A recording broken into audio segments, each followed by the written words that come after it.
Halo guys, selamat datang di Berbisik, Berbincang Asik. Berbisik sekarang sudah memasuki season 3 loh. Dan di episode pertama ini, gue Novaldi Mardika akan menemani kalian semua untuk ngepoin dua bestie-bestie ini. Dan dua bestie depan gue ini yaitu adalah Ketua Umum BEM Fasilkom Universitas Singha Berbangsa dan Wakil Ketua BEM Fasilkom Universitas Singha Berbangsa Karawang.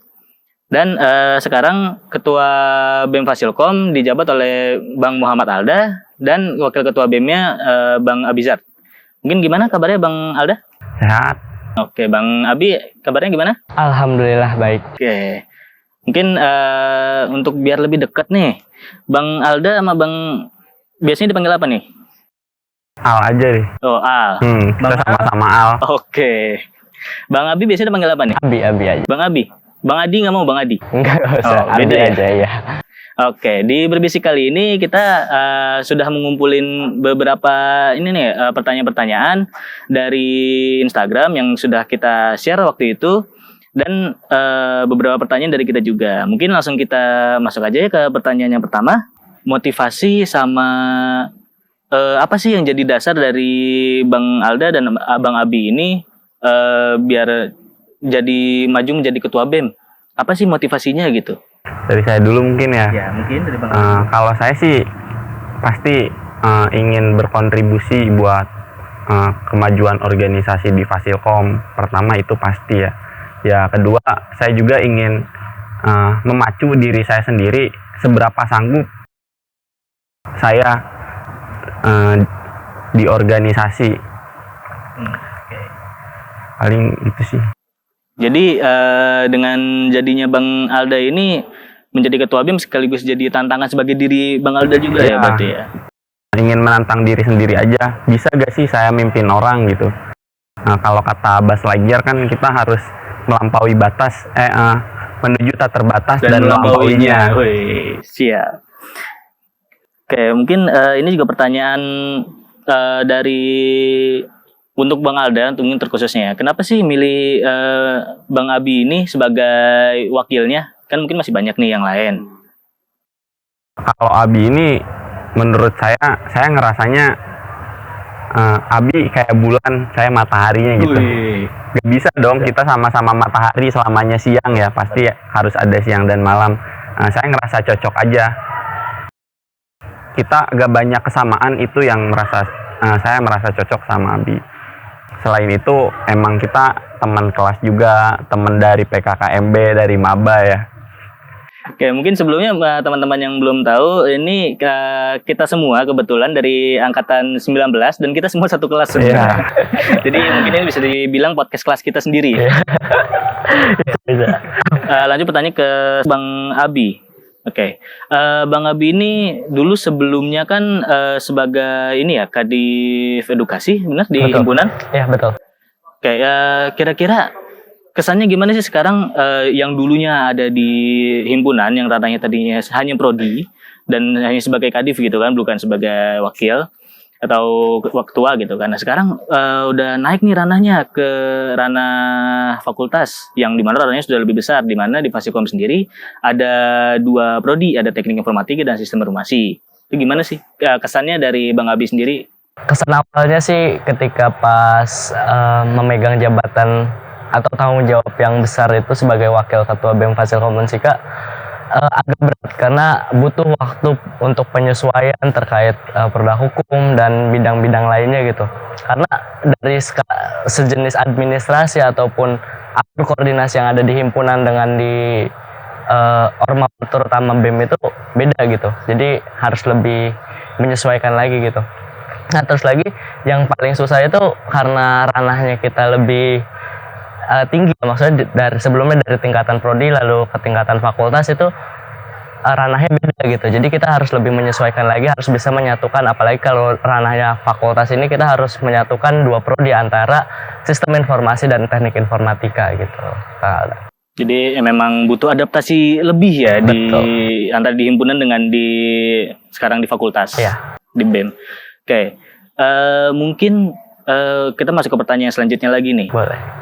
Sekarang kan kepengurusan BEM Fasilkom sudah masuk ke lebih dari 3 bulan ya. Sekarang sudah masuk bulan keempat atau kelima gitu ya. Nah, kira-kira yang sudah dirasakan sama Bang Alda dan Bang Abi selama ini gimana sih gitu? Bisa di BEM itu mungkin pusing atau ternyata senang-senang atau gimana, mungkin dari Bang Abi? Oke. Yang pertama adaptasi mulai dari kegiatan yang online sebelumnya, karena kita di tahun sebelumnya itu mengalami pandemi COVID ya. Jadi seluruh aktivitas beralih dari yang tadinya luring menjadi daring semua. Nah, untuk tahun sekarang kita sedang mengupayakan atau mencoba untuk mengalihfungsikan lagi dari kegiatan-kegiatan yang daring menjadi luring. Jadi sebenarnya berat di sini karena banyakan teman-teman dari kepengurusan kami itu kan angkatan 2020 yang notabene-nya sering mengadakan atau melaksanakan kegiatan secara daring. Jadi butuh waktu mereka juga untuk beradaptasi, terutama di awal-awal kepengurusan. Kita jarang bertemu, jarang berkomunikasi. Walaupun kita tetap berkomunikasi hanya sebatas daring aja gitu, online. Nah, kita sedang mengupayakan teman-teman pengurus, terutama yang pengurus BEM Fasilkom Unsika ini untuk datang gitu ke kampus buat lebih kenal dekat. Makanya kita sering mengadakan kegiatan itu rapat-rapat, terutama yang untuk pengurus BEM sendiri itu secara luring. Jadi kita bertatap muka langsung biar kenal nih orang-orangnya gimana, terus juga chemistry-nya dapet gitu. Jadi memang membangun yang berbeda tuh berarti adaptasi dan membangun chemistry-nya ya. Betul, membangun chemistry di angkatan 20 yang mungkin angkatan 20 21 mungkin ya. Dan masyarakat Fasilkomis juga kan. Betul. Yang dimana mungkin sering disebut angkatan COVID mungkin. Karena pandemi itu. Oke, kita lanjut lagi ke pertanyaan selanjutnya. Bukan kabinet mungkin ya, kayak kepengurusan BEM yang sekarang ini nama kabinetnya kan Catralingga ya. Ya. Kira-kira boleh tahu nggak sih itu Catralingga dapatnya dari mana tuh? Dapat ilham, dapat nama Catralingga gitu, dapat dari mana sih mungkin Bang Alda? Nah itu kalau nama Catralingga itu sebenarnya kita voting pas awal-awal kepengurusan, kita voting nama kabinet. Jadi dipresentasikan gitu setiap nama yang diusulkan itu. Nah, dan kita semua sepakat dengan nama Catralingga karena dari filosofinya itu menggambarkan visi dan misi kita ke depannya, apa yang kita harapkan digambarkan di dalam Catralingga itu. Karena catra artinya payung, lingga itu semacam burung ya.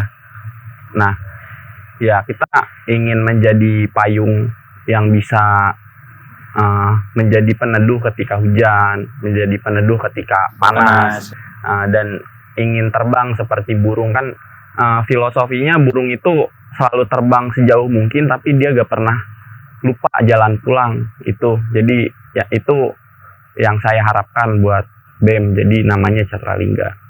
Oke, tadi kan menyinggung sedikit nih visi misi dari lo, katanya Catralingga itu sejalan dengan visi misi. Nah, visi misi dari BEM Fasilkom sendiri itu apa sih?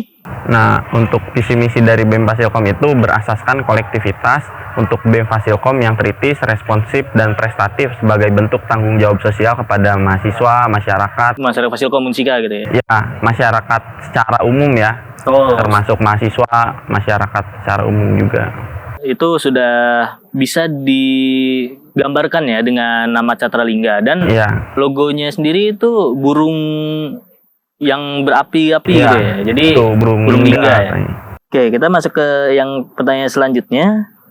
Nah, sekarang kan ketua dan wakil pasti punya tugasnya masing-masing dong. Ya. Nah, kira-kira pembagian tugasnya itu antara Bang Alda dan Bang Abi itu gimana sih pembagian tugasnya antara mungkin hari Senin sampai Rabu Bang Alda, Kamis sampai Minggu Bang Abi itu. Mungkin gimana sih Bang Abi? Oke, secara umum tugas kita sebagai pimpinan terutama ya, sebagai ketua umum dan wakil ketua umum itu sebenarnya sama. Cuman saya bikin kesepakatan nih sama Kang Alda.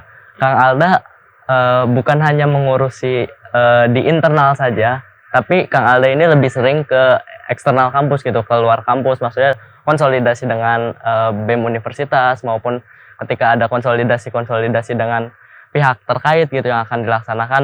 Sedangkan untuk wakil ketua sendiri lebih berfokus kepada internal kampusnya ataupun internal organisasi, mulai dari pengawasan proker, pengawasan pengurus, psikologi pengurus juga termasuk. Nah di situ juga tugas kami tuh dibagi-bagi, tapi nggak hanya sekedar ketua ke eksternal aja ataupun wakil ketua ke internal aja, gitu. tapi kita saling backup gitu. Ketika kalau ada tidak bisa menghadiri suatu konsolidasi, saya juga bisa nge-backup, ataupun mungkin dari bidang sospol yang bisa diikutsertakan gitu beriringan dengan saya, ataupun bidang-bidang yang lain yang bisa membackup. Jadi kita nggak hanya tetap gitu berpacu pada ketua harus keluar ataupun wakil ketua tetap di internal aja, nggak bisa kayak gitu, karena nanti foksi atau dari tugas-tugas fungsi pokok dari BEM Fasil Komunsikanya itu gak jalan. Jadi makanya kita bikin kesepakatan saling backup ketika kita nggak bisa mengisi kegiatan tersebut gitu. Jadi kita saling backup gitu.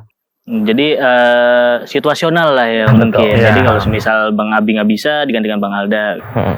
Oke, tadi ada mungkin ada menyangkut tentang psikologi pengurus. Nah, kira-kira pengurus BEM Fasilkom Unsika ini kayak gimana nih? Sekarang kan banyak yang angkatan 20 rata-rata ya.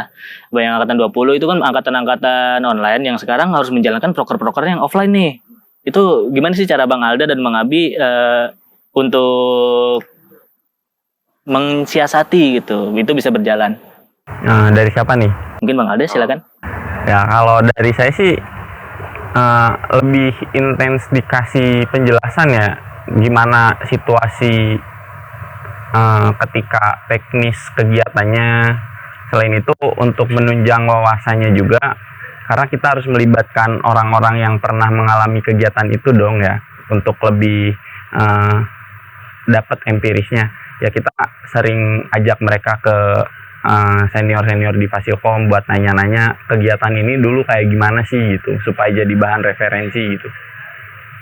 Jadi diajak ke lapangan langsung nih ya, ke yang ketua-ketua pelaksana yang sebelumnya. Jadi biar keplak-keplak yang angkatan sekarang bisa tahu nih ya, dulu tuh kayak gimana sih gitu ya mungkin ya. Ya dari perspektif si pelakunya langsung. Kayak misalnya PKKMB kan angkatan 19 juga pernah ngalamin PKKMB offline.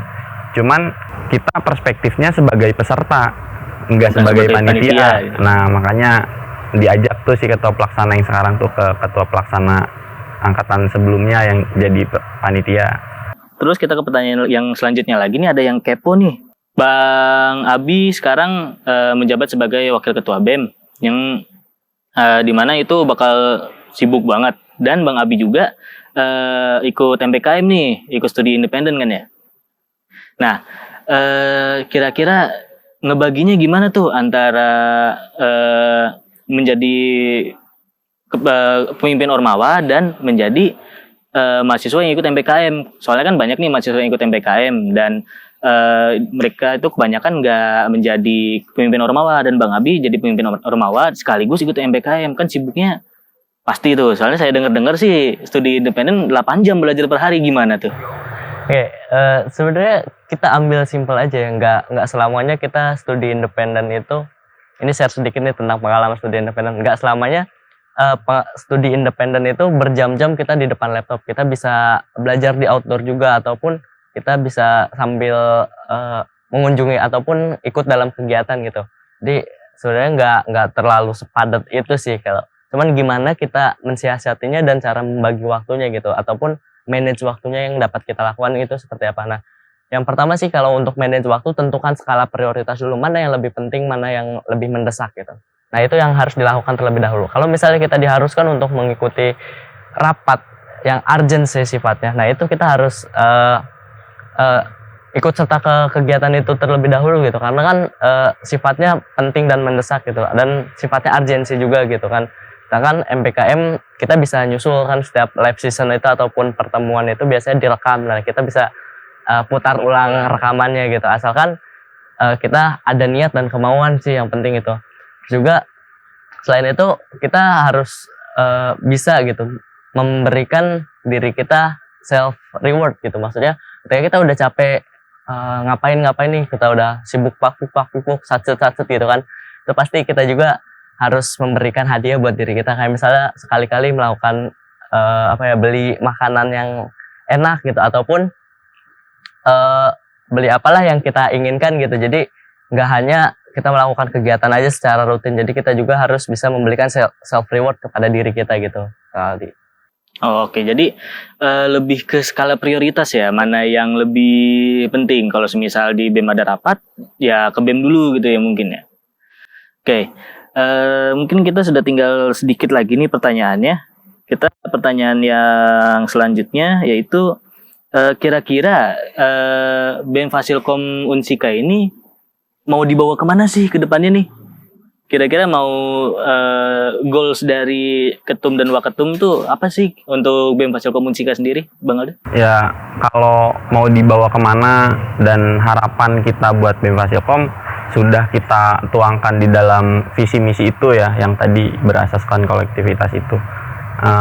Kenapa di depannya saya tuliskan berasaskan kolektivitas, di situ juga kan menurut saya untuk apa kita menang, tapi kalau kita menang sendiri, makanya pengen berasaskan kolektivitas, bareng-bareng aja kita pengennya. Jadi harapannya itu yang visi misi itu kita manifestasikan ke dalam bidang-bidang dan proker-proker di dalam bidang tersebut. Lebih ke gimana cara visi misi tadi itu direfleksikan ke dalam proker-proker yang ada di dalam BEM Fasilkom itu sendiri ya. Oke, mungkin kita segitu aja nih pertanyaan-pertanyaan yang kita kumpulin dari Instagram. Mungkin kita udah selesai juga mungkin untuk pertanyaan-pertanyaannya. Terima kasih mungkin buat Bang Alda dan Bang Abi udah menyempatkan waktunya gitu di berbisik kali ini. Ya, mungkin untuk teman-teman semua juga jangan lupa untuk stay tune terus di YouTube BEM Fasilkom Unsika, karena berbisik season 3 ini nggak cuman ada satu episode saja, masih banyak episode-episode yang lain dan asik selanjutnya. Kisi-kisi nih buat episode yang selanjutnya itu nanti bakal bahas tentang MBKM loh. Stay tune terus yang kepo buat MBKM. Siapa tahu tahun depan pengen ikutan. Ya mungkin segitu aja. Terima kasih dan peace.